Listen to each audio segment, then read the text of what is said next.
हिंदविश्वराचे. नमस्कार, मी सुचेता जयश्री विजयकुमार भुसे आज तुम्हा सर्वांसमोर विषय मांडते आहे. करूया जागर शिवविचाराचा.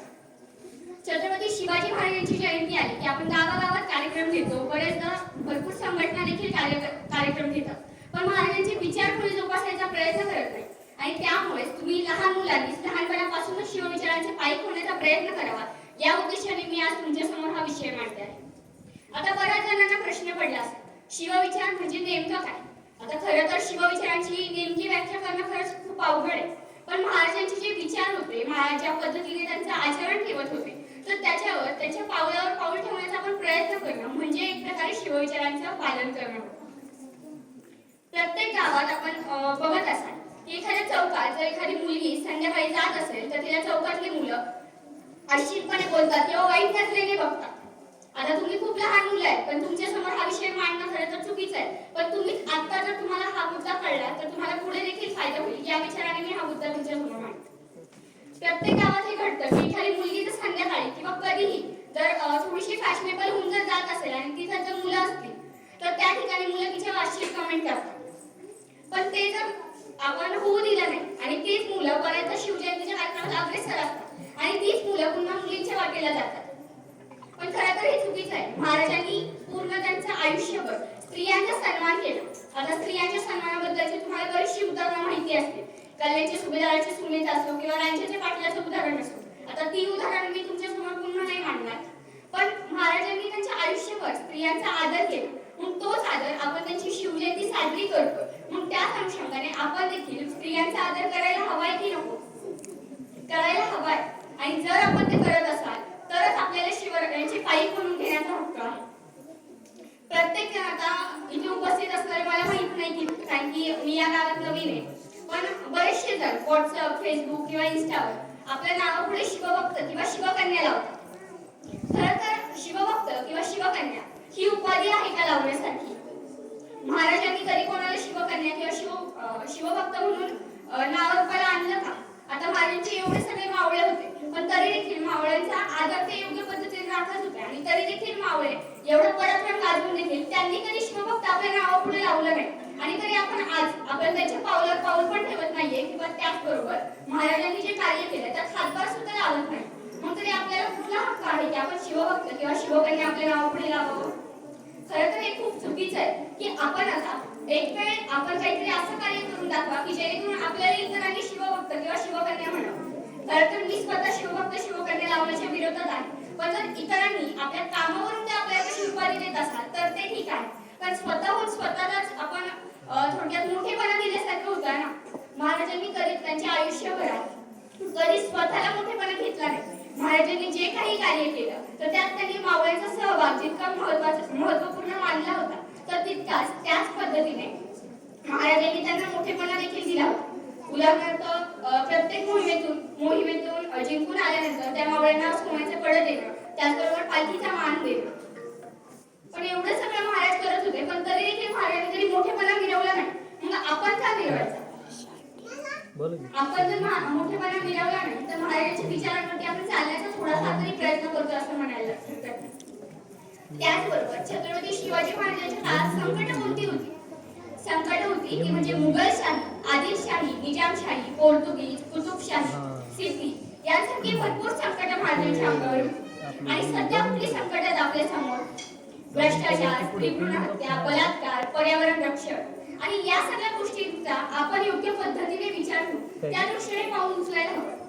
जर छत्रपती शिवाजी महाराजांनी या त्रस्त रयतेला सांभाळून घेण्यासाठी किंवा या त्रस्त रयतेला या संकटातून बाहेर काढण्यासाठी जर प्रयत्नच केले नसते, रायरेश्वरी त्यांनी शपथच घेतली नसती तर हिंदवी स्वराज्य निर्माण झालं असतं का? आणि हिंदवी स्वराज्यच निर्माण झालं नसतं तर आपण राजाची जयंती आज साजरी करत असलो असतो का? नाही ना. मग महाराजांनी स्वतःहून पुढाकार घेऊन काहीतरी नवीन करण्याच्या उद्देशाने प्रयत्न केला. आणि त्याचबरोबर आपण सुद्धा सगळ्यांनी तसंच वागायला हवं. आपल्या समोर अन्याय होताना दिसत असेल तर आपण तिथे घाबरून न जाता तिथे प्रत्युत्तर देणं गरजेचं आहे. पण त्या अन्यायावर वाचा फोडणं गरजेचं आहे. आता तुम्ही लहान मुलं आहात, पण तरी देखील तुमच्या समोर सुद्धा बऱ्याचशा घटना घडत असतीलच ना की ज्या घटना तुम्ही किंवा तुमचे पालक सुद्धा बऱ्याचदा म्हणत असतील जाऊ द्या, आपल्याकडे नाही घडत आहे ना, मग जाऊ द्या, लक्ष नको. पण आपल्याकडे घडत नाहीये ना म्हणून आपल्याकडे येण्याची वाट बघण्यापेक्षा इतरांवर त्यावेळेस जर आपण वाचा फोडली तर ती वेळ आपल्या घरापर्यंत येणार नाही ना. महाराजांना काय कमी होती? महाराज आदिलशाहीचे मोठे सरदार होते, पण तरी देखील महाराजांनी हिंदवी स्वराज्य निर्माण करण्याचा ध्यास घेतलाच ना. जर त्यावेळेस महाराज असे म्हटले असते, नको माझ्या घरात तर सगळी संपत्ती आहे, मला काही त्रास होत नाहीये, माझ्यावर काही अन्याय होत नाही, आणि असा जर महाराजांनी विचार केला असता तर हिंदवी स्वराज्यच निर्माण झालं नसतं. आणि त्याचं हिंदवी स्वराज्यच निर्माण झालं नसतं तर आज आपण सुखाने राहू शकलो असतो का? नाही ना. मग त्याच पद्धतीने आपण सर्वांनी अन्यायावर वाचा फोडायला. त्यावेळेस महाराजांचं एक धोरण होतं की शेतातल्या कुठल्याही पाण्याला सुद्धा हात लावता कामा नये. सैनिकांनी जाताना कुठल्याही झाडाच्या देठाला सुद्धा हात लावू नये. आणि आज आपण काय करतो? आज आपल्या गावात, या गावातच नाही तर बऱ्याचशा गावात झाडांची सरेआमपणे कत्तल केली जाते. आणि ती कत्तल कशासाठी? तर सिमेंट कॉन्क्रीटचं जंगल उभारण्यासाठी. नक्कीच आपल्या सिमेंट कॉन्क्रीटचं जंगल हे राहण्यासाठी गरजेचं आहेच, पण त्याचबरोबर झाडं ही सुद्धा महत्त्वाची आहेत. जर झाडच आपल्याला मिळाली नाही, झाडच आता नसतील तर आपल्याला ऑक्सिजन कुठून मिळणार? आणि ऑक्सिजनच मिळणार नाही तर तुम्ही जगणार कसे ना.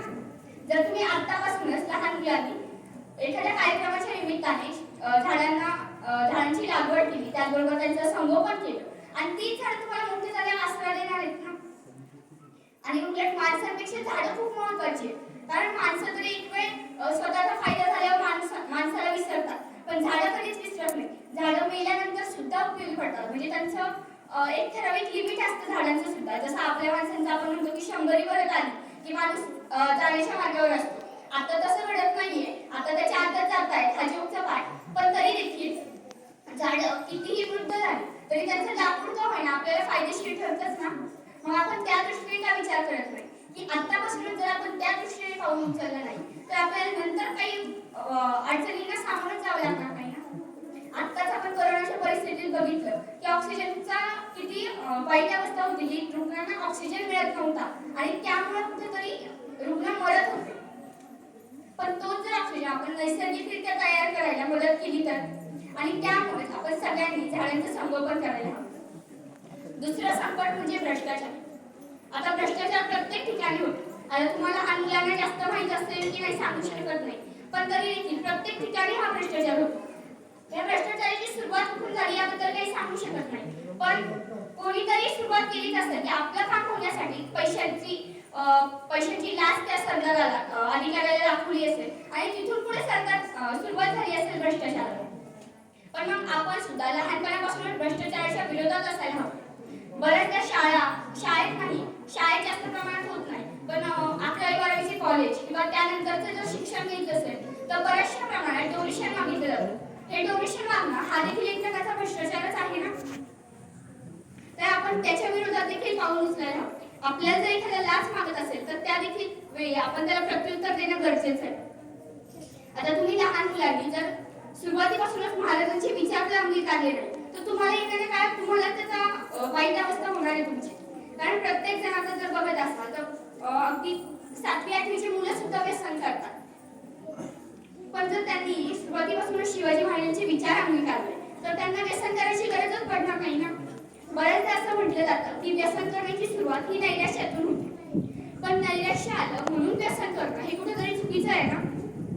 आणि त्याचबरोबर थोडंसं आपल्याला नैराश्य आलं की आपल्यापैकी बरेच जण आत्महत्या करण्याचा विचार करतात. आता लहान मुलं कुठेतरी सुरुवातीपासून आधी फक्त जी वयाने मोठी माणसं आहेत तर त्यांच्यापर्यंतच आत्महत्येचा विषय होता, पण आता शाळेतली मुलं सुद्धा थोडी छोटीशी कारणं असतात, थोड्याशा कुरकुरी असतात आणि त्यामुळे आत्महत्या करतात. पण महाराजांचं ज्यांनी चरित्र वाचलंय किंवा महाराजांना जे आदर्श डोळ्यासमोर ठेवतात तर त्यांनी कधीही माझ्यामध्ये आत्महत्या करण्याचा प्रयत्न देखील करू नये किंवा आपल्या डोक्यात सुद्धा विचार आले.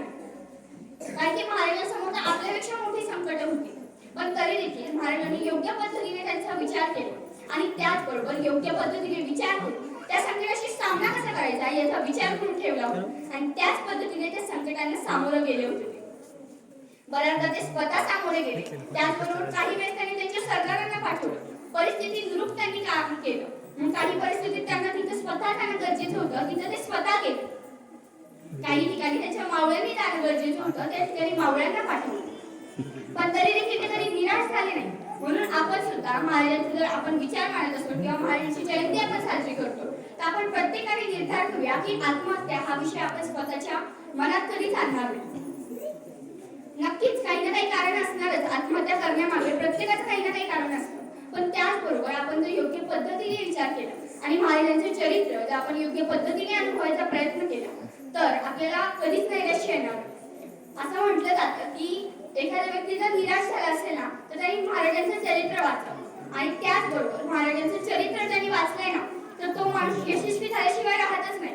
मग आपण यशस्वी होण्याची सुरुवात आतापासूनच का नाही करावी बरं? होण्याची सुरुवात केली तर आपल्यालाच फायदा होणार आहे ना. जर आपण स्वतः सुरुवात केली तर आपल्यामुळे इतर जण बदलते. आपल्याला बघून आपली मित्र मैत्री किंवा आपल्या घरातले बहीण भावंड बदलते. त्यांचं बघून आपले आई वडील किंवा घरातले मोठे माणसं बदलते आणि असंच करता करता समाज बदलायला देखील वेळ लागणार नाही. बरीचशी संकट आपल्या समोर आहे पण ही संकट चालू असताना देखील आपल्याला कुठल्या पद्धतीने त्यांचं सामोरं करायचं आहे हे जर शिकायचं असेल तर त्याचं उत्तम उदाहरण म्हणजे छत्रपती शिवाजी महाराज. आणि त्यामुळे आपण छत्रपती शिवाजी महाराजांचा आदर्श डोळ्यासमोर ठेवून आपली जीवनाची वाटचाल करायला हवी. जर आपण योग्य पद्धतीने महाराजांचं आचरणच करत नसेल, मान्य आहे की महाराजांच्या पावलावर पाऊल ठेवणं पूर्णपणे आपल्याला जमणार नाही. त्याचबरोबर पुन्हा शिवाजी महाराजांसारखा एखादा कोणीही व्यक्ती होणं हे अशक्यच आहे जवळपास. कारण त्या पद्धतीची परिस्थिती त्याचबरोबर महाराजांचे जे विचार होते तर ते विचार आपल्यापर्यंत आपल्याला बऱ्यापैकी माहितीच नाहीये. मग ते विषय आपल्याला माहितीच नाही तर आपण त्या पद्धतीने घडण्याचा प्रयत्न तरी कसे करणार ना. तर त्यामुळं त्या पद्धतीने आपण योग्य पद्धतीने महाराजांचे चरित्राचं आचरण करावं आणि त्याचबरोबर महाराजांच्या चरित्राचं आचरण करून त्यातून आपल्याला कुठल्या गोष्टी घेता येतील ना. मग त्या थोडक्यात त्या गोष्टी असणार की आपल्या घरातल्यांना आदर देणं किंवा आपल्यासोबत जे आहेत ते मोठे असतील तर त्यांना मान सन्मान देणं. वयाने मोठे असणाऱ्यांना मान सन्मान देणं हे कुठेतरी चुकीचं आहे. कारण वयाने जे कमी असतील पण त्यांचे विचार जर श्रेष्ठ असतील तर ते देखील मोठेपणा आहेच ना त्यांच्यात की त्यांना काहीतरी वेगळं आपल्यापेक्षा काहीतरी वेगळं येतं. यातच आपण त्यांना मोठेपणा द्यायला हवा आहे ना. कंटाळलेत का सगळेजण? नाही कंटाळले असेल तर तसं सांगा, आपण थोडासा वेगळा विषय घेऊ. नक्की तर आपण आपल्या आचरण ज्यावेळेस महाराजांच्या प्रमाणे करण्याचा प्रयत्न करतो तर त्यावेळेस आपण महाराजांचं चरित्र वाचणं गरजेचं आहे. आता तुम्ही सगळेजण जवळपास शाळेतली मुलं आहात तर शाळेतल्या मुलांनी काय करायला हवंय की महाराजांचे चरित्र वाचायला हवं. आणि महाराजांचं चरित्र हे आपल्या अभ्यासक्रमासारखंच आहे ना. अभ्यासक्रमात आपल्याला 4थीला आणि 7वीला महाराजांचा इतिहास अभ्यासाला मिळतोच ना. हा मग तो अभ्यास करता करताच आपण महाराजांच्या या चरित्रातून आपल्याला काय घेता येईल याचा विचार करायला हवा. महाराजांनी हिंदवी स्वराज्य निर्माण केले पण ते हिंदवी स्वराज्य निर्माण करण्यामागचा त्यांचा हेतू काय होता की परकीय गुलामगिरीच्या ज्या सत्ता होत्या, परकीय गुलामगिरी आपल्यावर लादणाऱ्या ज्या सत्ता होत्या तर त्यांच्यातून आपल्यातूनच एखादा माणूस त्यांना प्रत्युत्तर देणारा तयार व्हावा आणि त्याचबरोबर स्वतःचं असं वेगळं अस्तित्व निर्माण करावं. आता यातून आपल्याला घेण्यासारखं काय तर आपल्यापैकी प्रत्येकाकडे कुठली ना कुठली कला असते. एखाद्याला बोलता छान येतं, एखाद्याला डान्स छान करता येतो, एखाद्याला गाणं छान बोलता येतं, एखाद्याला लिहिता येतं. तर आपण प्रत्येकाने आपल्याजवळ असणारी जी कला आहे तर तिला प्रोत्साहन द्यायला हवं. ते प्रोत्साहन शिक्षकांकडून किंवा घरच्यांकडूनच मिळायला हवंय असं काही नाही. ते प्रोत्साहन आपण स्वतःला दिलं तर कोणीतरी येऊन आपल्याला बोलणार आणि मग तिथून पुढे आपण सुरुवात करणार. असं न करता आपल्यातले जे विशेष कौशल्य आहे तर ते आपण स्वतःच जाणून घेऊ. त्या पद्धतीने योग्य पद्धतीने जर विवेचन केलं आणि त्यामध्ये आपल्या स्वतःचं अस्तित्व जर निर्माण करायचा प्रयत्न केला तर छत्रपती महाराजांची जयंती जी आपण आज साजरी करतो तर ती खऱ्या अर्थाने तेव्हाच साजरी झाल्यासारखं वाटेल की जेव्हा आपण त्यांचे गुण आपल्यामध्ये आणून सुरू ठेवू आणि जेव्हा आपण स्वतःमध्ये असलेल्या कौशल्य. आता महाराजांना माहिती होतं लहानपणापासून त्यांच्या आई वडिलांनी त्यांना संस्कार असे दिले होते की ते कोणाशीही बोलायला लागले तर त्यांना हवेसे वाटू लागले आणि याच बोलण्याच्या कौशल्याने महाराजांनी मावळ्यांना जमा केलं आणि मावळ्यांना जमा करून त्यांनी काय केलं की हिंदवी स्वराज्य निर्माण करण्याबाबतची प्रेरणा दिली होती. आणि हीच हिंदवी स्वराज्याबाबतची प्रेरणा निर्माण केल्यानंतर त्यांनी पूर्ण मावळ्यांनी त्यात पूर्णपणे योगदान दिलं होतं. पण ते योगदान त्यांनी कुठल्या तरी विशिष्ट काही ना काही प्रोत्साहन देऊनच केलं असेल ना. मग त्याच पद्धतीचं प्रोत्साहन आपण स्वतःला द्यायला आणि आपल्या स्वतःचं असं वेगळं वैशिष्ट्य वेगळं अस्तित्व निर्माण करायला हवं. हिंदवी स्वराज्याचे निर्माता किंवा संस्थापक किंवा हिंदवी स्वराज्य ज्यांच्यामुळे आलं ते म्हणजे छत्रपती शिवाजी महाराजांचे वडील शहाजी महाराज यांना सुरुवातीपासूनच परकीय गुलामगिरी सत्तेचा तिटकारा होता आणि त्याचबरोबर त्यांना साथ लागली ती म्हणजे त्यांच्या पत्नी राजमाता जिजाऊ साहेबांची. जर त्यांना योग्य पद्धतीची साथच मिळाली नसती तर ते कुठेतरी काम करायला डगमगले असतेच ना. मग आपण देखील आपल्या मित्रमैत्रिणी किंवा आपल्या सवंगडी आपली बहीण एखाद्याचं चांगलं काम करत असेल तर तिला मागं खेचण्याऐवजी आपण तिला पुढे जायला मदत केली तर आणि पुढे जायला जर मदत केली तर त्यात आपला सुद्धा फायदा आहे ना की काहीतरी आपल्याला मिळेल. आपली मैत्रीण जर काहीतरी करत असेल तर तिचं देखील नाव होईल आणि त्याचबरोबर तिच्या देखील त्या पद्धतीची वाढ होईल. मग ती विचारांची वाढ होईल किंवा सामाजिक भावनाची वाढ होईल. त्या पद्धतीने आपण आपलं अनुसरण करायला हवं. आणि त्यामुळे छत्रपती शिवाजी महाराजांची जयंती जर खऱ्या अर्थाने आपल्याला साजरी करायची असेल ना तर आपल्याला त्यांचे विचार अनुभवायला हवे आणि ते विचार जाणून घेऊन आपल्या स्वतःमध्ये अनुसरण करायला हवं. त्याचबरोबर आता बऱ्याचशा ठिकाणी शिवजयंती आली की डीजेचं प्लॅनिंग केलं जातं. खरं तर शिवाजी महाराजांची जयंती ही नाचून साजरी करणं हे कुठेतरी चुकीचं आहे. कारण महाराजांनी जन्म हा नाचण्यासाठी घेतला होता का? नाही ना. महाराजांनी जन्म घेतला कशासाठी होता तर आपल्या रयतेला या अन्यायातून बाजूला करण्यासाठी, त्यांचं स्वतःचं वेगळं अस्तित्व निर्माण करून हिंदवी स्वराज्य निर्माण करण्यासाठी त्यांनी ध्यास घेतला होता आणि त्यासाठी त्यांचा जन्म होता.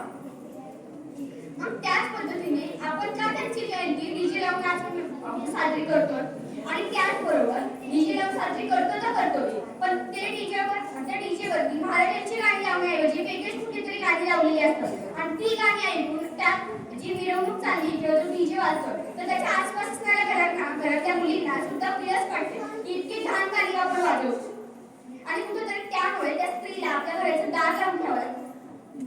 आपल्या राजाच्या जयंतीला समारंभ होत असताना आपल्या घरातल्या स्त्रीला दार लावून ठेवावं लागतं. किती अपमानास्पद आहे. खरं तर महाराजांची जयंती ही सगळ्यांनी मिळून साजरी करायला हवी. मुलं मुली लहान असू द्या किंवा मोठे असू द्या किंवा अबालवृद्ध असू द्या प्रत्येकाने या जयंतीत सहभाग घ्यायला हवा आणि तर तो सहभाग घेतला तर ती जयंती खऱ्या अर्थाने एक प्रकारे सामाजिक भान दाखवून होईल ना.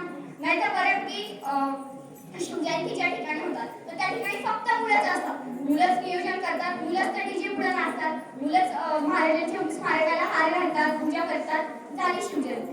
पण महाराजांनी तरी फक्त पुरुषांनाच मोठेपणा दिला का? महाराजांच्या सैन्यात ज्यांना त्यांच्या घरातल्या स्त्रिया सुद्धा होत्या त्या राजकारणात. मग कुठलंही काम करायचं असेल तर महाराज त्यांच्या आईंचं म्हणजे राजमाता जिजाऊ साहेबांचा विचार घेत होते आणि त्यानुसार ते त्यांचं कुठलीही लढाई करायची असेल तर त्यानुसार ते नियोजन करत असतात. मग ते नियोजन जर ते इतरांना घेऊन करत असतील आणि त्यात देखील कुठल्याही निर्णयात त्यांच्या घरच्यांना किंवा इतर स्त्रियांना ज्या लढवय्या होत्या त्यांना सामील करून घेत असतील तर मग आपण त्या राजांच्या जयंतीला स्त्रियांना बाजूला ठेवतोय.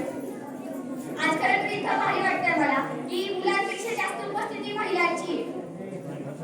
पण हीच परिस्थिती सगळीकडे असायला हवी ना. कारण समाजच्या प्रत्येक ठिकाणी महाराजांनी अवलंबून आणि त्यामुळे राजांचं चरित्र हे अभिमानास्पद वाटतं आपल्याला. महाराजांचं आपण आज 350 वर्षे होऊन गेले तरी देखील आपण महाराजांचं नाव मोठ्या पद्धतीने घेतो आणि छत्रपती शिवाजी महाराज की जय असं म्हटलं की आपल्या अंगावरती शहारे येतात. पण ते शहारे येण्यामागचं कारण काय तर त्यांनी त्यांची वागणूक कशी केली होती ते म्हणजे त्यांचं कारण होतं. जर महाराजांनी त्यांची वागणूकच व्यवस्थित ठेवली नसती आणि त्याच पद्धतीने त्यांनी फक्त एक राज्य निर्माण करायचं म्हणूनच केलं असतं आणि त्याची वागणूक एखाद्या वाईफळ मुलासारखी जर ठेवली असती तर आपण आज छत्रपती शिवाजी महाराजांचं नाव त्याच घेतलं असतं का? प्रत्येक ठिकाणी एखादा जर मुलगा बिघडला तर आपण म्हणतो की याच्या आई वडिलांनी त्याला संस्कार दिले नाही. पण हे कुठेतरी चुकीचं आहे. कुठल्या आई वडील आपल्या मुलाला वाईट संस्कार देतील बरं? प्रत्येक आई वडिलांना असंच वाटतं ना की आपल्या मुलांनी चांगलं काहीतरी करावं, आपला मुलगा मोठ्या पदावरती जावा किंवा त्याने स्वतःचं वेगळं अस्तित्व निर्माण करावं आणि स्वतः घडावं. मग त्यासाठी ते वाईट मार्ग वापरतील का किंवा वाईट संस्कार देतील का? नाही ना. छत्रपती शिवाजी महाराज घडण्यामागे ज्या पद्धतीने राजमाता जिजाऊ साहेबांचा हक्क होता किंवा ज्या पद्धतीने राजमाता जिजाऊ साहेब त्यांचं वर्तन ठेवत होत्या किंवा ज्या पद्धतीने त्या त्यांना शिकवत होत्या तर त्याच पद्धतीने आपण आपल्या या इथे उपस्थित असलेल्या माता भगिनी त्यांच्या मुलांना वाढवून दिले तर प्रत्येक ठिकाणी आपण म्हणतो की महाराज तुम्ही पुन्हा जन्माला या, महाराज तुम्ही पुन्हा जन्माला या. पण महाराजांनी जन्माला यावं कशासाठी? आताची बिघडलेली परिस्थिती बघायला. महाराज आले तर महाराजांना किती वाईट वाटेल की आपण त्या काळात कसं स्वराज्य निर्माण केलं होतं आणि आता काय हिंदवी स्वराज्य. त्या काळात जसं हिंदवी स्वराज्य होतं त्यातला 1% सुद्धा हिंदवी स्वराज्य सध्या अस्तित्वात नाहीये. महाराजांचे जे स्वराज्य निर्माण केलं होतं त्याची खरी दौलत खरी संपत्ती होती ते म्हणजे गडकोट. आणि त्या गडकोटाची अवस्था कशी आहे. प्रत्येक जण बघत असाल यापैकी प्रत्येक जण किमान एखाद्या तरी गडावरती गेलेलाच असेल ना. गेलेला नसेल तरी कधीतरी जातात. त्यावेळेस प्रत्येक गडाची अवस्था बघा. हे गड त्यावेळेस असते का. त्यावेळेस 350 वर्षापूर्वी महाराजांनी ते गड बांधलेले होते आणि तरी देखील ते बऱ्यापैकी आज तग धरून आहे. आणि आता आपण बघतोय काय की एखादा गड 15 ते 20 वर्ष झाली की लगेच कुठेतरी मोडकळीस येतो. मग महाराजांचं बांधकाम कौशल्य किती श्रेष्ठ होतं आणि तेच बांधकाम कौशल्य आपण आता का वापरत नाही. जर आपण आता हिंदवी स्वराज्याची जी संपत्ती आहे गडकोट तर तेच व्यवस्थित पद्धतीने जपून ठेवले नाही तर येणाऱ्या पिढीला महाराज म्हणजे कोणी कसं सांगणार आपण. बऱ्याचदा आपण असं म्हणतो की महाराज सांगावे लागतात मुलांना. बऱ्याचशा इंग्लिश मीडियमच्या शाळांमध्ये शिवाजी महाराज म्हणजे कोण हा प्रश्न विचारला जातो मुलांकडून. पण जर आपण आत्ताची परिस्थिती आणि गडकोट पूर्णतः डगमगायला लागलो आणि पुढे येणाऱ्या परिस्थितीत जर आपण लक्ष दिलं नाही गडकोटांकडे तर काय होईल. गडकोट पूर्णपणे पडझड होईल त्याची. आणि त्यानंतर आपल्या मुलांनी जर आपल्याला विचारलं की या गडावरती असा प्रसंग घडला होता तो गड कुठे आहे किंवा तो गड कसा आहे तर त्यांना काय वाटेल. आपण जर तो गड दाखवला त्यांना तर त्यांना काय वाटेल तो गड बघून. त्यांना खरं वाटणारच नाही ना की असं काही इथं झालं होतं. आता रायगडाचं उदाहरण घ्या. रायगड आपल्या स्वराज्याची दुसरी राजधानी होती आणि याच रायगडाची अवस्था बऱ्यापैकी मोडकळीस आलेली तरी देखील महाराजांचे वंशज ते योग्य पद्धतीने करायचा प्रयत्न करतात. पण तरी देखील तिथं आता सध्या रोपवे जर आता जर रोपवे आणि त्याच रोपवेने जर आपण मुलांना तिथे गडावरती नेलं तर मुलांना काय वाटेल की महाराजांचे मावळे सुद्धा रोपवेने जाय करत असतील. महाराजांचा गड काहीच कठीण नाही पण महाराजांचे गड त्यावेळेस किती कठीण होते हे आतापेक्षा आता जर आपण बघतोय ना गड तर त्यापेक्षा इथे खूप अवघड होते. आता तरी प्रत्येक गडावरती जायला वाटा आहे. काही गाड्यांच्या दरवाजापर्यंत रस्ता आहे गाडी जायची सोय पण त्यावेळेस होती का तशी. आणि अशा हालाकीच्या परिस्थितीत सुद्धा महाराजांनी स्वराज्य निर्माण केलं होतं पण ते आपण स्वराज्य जपत नाही. आणि ते जर स्वराज्य निर्माण करायचं असेल ते स्वराज्य पुन्हा आपल्याला अस्तित्वात आणायचं असेल तर सध्याच्या संकट आहे तर त्यांचा योग्य पद्धतीने आपण विचार करून त्यावर काहीतरी उपाय काढायला. प्रत्येक ठिकाणी महाराजांची जयंती आहे की मराठा समाजाचा सण किंवा हिंदूंचा सण म्हटलं जातं. पण असं आहे का महाराज पुन्हा एका जातीचे किंवा एका पुन्हा धर्माचे आहेत का किंवा विशिष्ट समाजाचे आहेत का. नाही ना. महाराष्ट्र हे आपण महाराष्ट्राचेच नाही तर संपूर्ण जगाचे आराध्य दैवत. आपल्याच भारतात नाही तर भारताच्या बाहेर इतर देशात सुद्धा महाराजांची जयंती आपल्यापेक्षा जास्त उत्साहात साजरी केली जाते. पण आपल्याच महाराष्ट्रात किंवा आपल्याच ठिकाणी महाराजांच्या जयंतीचा योग्य पद्धतीने वापर होत नाही. महाराजांची जयंती फक्त नाचून साजरी केली जाते किंवा महाराजांच्या जयंतीतून इतर जाती धर्मांना बाजूला केलं जातं. तर महाराजांनी जे स्वराज्य निर्माण केलं होतं त्यात 18 जातींना सगळ्या धर्माच्या लोकांना ज्यांना स्वराज्याशी कळवळा होता त्या सर्वांना एकत्र करण्याचा प्रयत्न केला होता. पण आपण तसं करत नाही. तर आपण आजपासून एक निश्चय करूया की गावात असो किंवा शहरात असो मुस्लिम असो किंवा ख्रिश्चन असो हिंदू असो किंवा कोणी असो किंवा जातींमधलं मराठा असो कुणबी असो महार असो प्रत्येकाने एकजुटीने राहावं. आणि असं स्वराज्य आपल्या महाराजांना अपेक्षित होतं. महाराजांना स्वराज्य असं अपेक्षित नव्हतं की कोणीतरी जाती धर्मावरून वाद करावे. आणि ते मग आपण महाराजांचे गुण सध्याच्या मुलांनी सुद्धा आता मी एवढा वेळ बोलले तर त्यातले 2-3 गुण तरी घेण्याचा प्रयत्न करावा. आणि त्यातलाच हा महत्त्वाचा मुद्दा आहे की हिंदवी स्वराज्य ज्या पद्धतीने प्रत्येक जाती धर्माचं होतं तर तसंच आता सुद्धा प्रत्येक जाती धर्माला त्याच पद्धतीने महत्त्व दिलं पाहिजे. आणि त्याचबरोबर हिंदवी स्वराज्य हे पुन्हा निर्माण करण्याच्या बाबतीत आपल्या हातभार लागायला. तर मुलांनो तुम्ही आजच्या शिवजयंतीमधून काहीतरी बोध घेऊन आपलं वर्तन आपले शिवविचार आपले विचार हे महाराजांप्रमाणे करण्याचा प्रयत्न करावा आणि महाराजांच्या पावलावर पाऊल टाकू. तर आपल्या पावलावर महाराजांच्या पावलावर पाऊल टाकून आपण जर योग्य पद्धतीने स्वतः घडायला सुरुवात केली तर तुम्ही नक्कीच एक यशस्वी माणूस म्हणून घडा. भले तुम्ही मोठ्या पदावरती नसाल पण तुम्ही एक माणूस म्हणून एक व्यक्ती म्हणून एक परिपूर्ण व्यक्ती असाल यशस्वी व्यक्ती असाल. आता तुम्ही लहान मुलं तर तुम्ही प्रत्येकाने तुमची जी सहल जात असेलच ना, तर सहल जाताना तुम्ही इतर ठिकाणी जाण्याऐवजी गडकोटांवरती का जात नाही? गडकोटांवरती जाऊन तिथला अभ्यास का करत नाही? आता सध्या जी आपण गड बघतो तर त्यावरचे फिक्स काही ठिकाण आहे तर तीच बघितली जातात वारंवार, पण ती सोडून देखील बरीचशी अशी ठिकाण आहे की ज्यांच्याकडे दुर्लक्ष केलं जातं, पण ते दुर्लक्ष केले जाणारे ठिकाण सुद्धा आपण बघायला हवेत ना. आणि जर आपण ती बघितली तर तिथे कशा पद्धतीचं वातावरण आहे किंवा ते कशा पद्धतीने असायला हवे याचा आपल्याला विचार येण्यास ना मनात. मग आपण त्या पद्धतीने प्रत्येकाने गडावरती गेल्यावर आपलं काहीतरी मोल म्हणून आपलं काहीतरी कर्तव्य आहे हिंदवी स्वराज्याबद्दलचं हे समजून दुर्ग संवर्धनासाठी मदत करा. आता बऱ्याचशा संघटना महाराष्ट्रात आहेत आणि बऱ्याचशा संघटना गडकोटांच्या संवर्धनासाठी काम करतात. त्यातलीच एक अग्रेसर संघटना म्हणजे सह्याद्री प्रतिष्ठान. तर आपण प्रत्येकाने सह्याद्री प्रतिष्ठानला आपण स्वतःहून तिथे जाऊन कार्य करण्यापेक्षा कार्य करायला आपल्याला सुट्टी मिळत नसेल किंवा आपल्या मुलांना जर जमत नसेल जायला तर त्यांना आर्थिक निधी देऊन तरी मदत करायला हवी ना. हे हिंदवी स्वराज्य ते पुन्हा निर्माण करण्याचा प्रयत्न करतात तर आपल्याला थोडाफार तरी हातभार लावायला हवाय ना. तर आपण तो प्रत्येकाने हातभार लावायला हवा. हिंदवी स्वराज्याचे गडकोट हे पुन्हा जोमाने उभं राहायला हवं. इतर देशात किंवा इतर राज्यात राजस्थानचं उदाहरण घ्या. राजस्थानच्या राजांनी किंवा तिथल्या लोकांनी किती योग्य पद्धतीने गडकोट सांभाळून ठेवले. आज जर तिथे गेलं तर आपल्याला गडकोट काय असतात याचं उत्तम उदाहरण डोळ्यासमोर दिसतं. आणि त्याच्याशीच कम्पेअर करता आपल्या महाराष्ट्रातले गड बघितले तर आपल्या गडकोटाची तर पूर्ण अवस्था वाईट झालेली. मग ती पूर्ण वाईट झालेली अवस्था ती पुन्हा नवचैतन्य त्यांना मिळवून देण्यासाठी आपणच प्रयत्न करायला हवा आहे ना. आणि जर तुम्ही त्यांच्या शाळेतल्या मुलांनी सहभाग घेतला नाही, शाळेतल्या मुलांनी गड संवर्धनाबाबतीत विचार केला नाही आणि गड संवर्धनाच्या कार्यात मदत केली नाही, सहभाग घेतला नाही, तर पुढे येणाऱ्या पिढीला आपण काय बाळगू देणार? तुम्ही त्यांचे शिल्पकार आहेत आणि तुम्ही जर गडकोटांच्या बाबतीत हातभार घेतला नाही किंवा गडकोटांच्या बाबतीत विचार केला नाही तर आपण पुढच्या येणाऱ्या पिढीला गडकोट दाखवू शकणार नाही ना. गडकोट म्हणजे त्यांना फक्त डोंगर वाटते. सध्याचं आपण बघायला घेतलं तर गडकोटांची अवस्था डोंगरापेक्षाही वाईट झाली होती आणि तीच अवस्था जर अशीच पुढे चालू राहिली तर गडकोटाला डोंगराच्या स्वरूपाला वेळ लागणार नाहीये ना. आणि येणाऱ्या पिढीला तुम्ही हे डोंगर दाखवणार आहेत का स्वराज्याचं वैभव नाही ना. तर हे स्वराज्याचं वैभव आपल्याला सर्वांना जपून ठेवायचं आणि त्यासाठी प्रत्येकाने गड संवर्धनासाठी महिन्यातून किंवा वर्षातून तरी एक दिवस द्यायला हवा.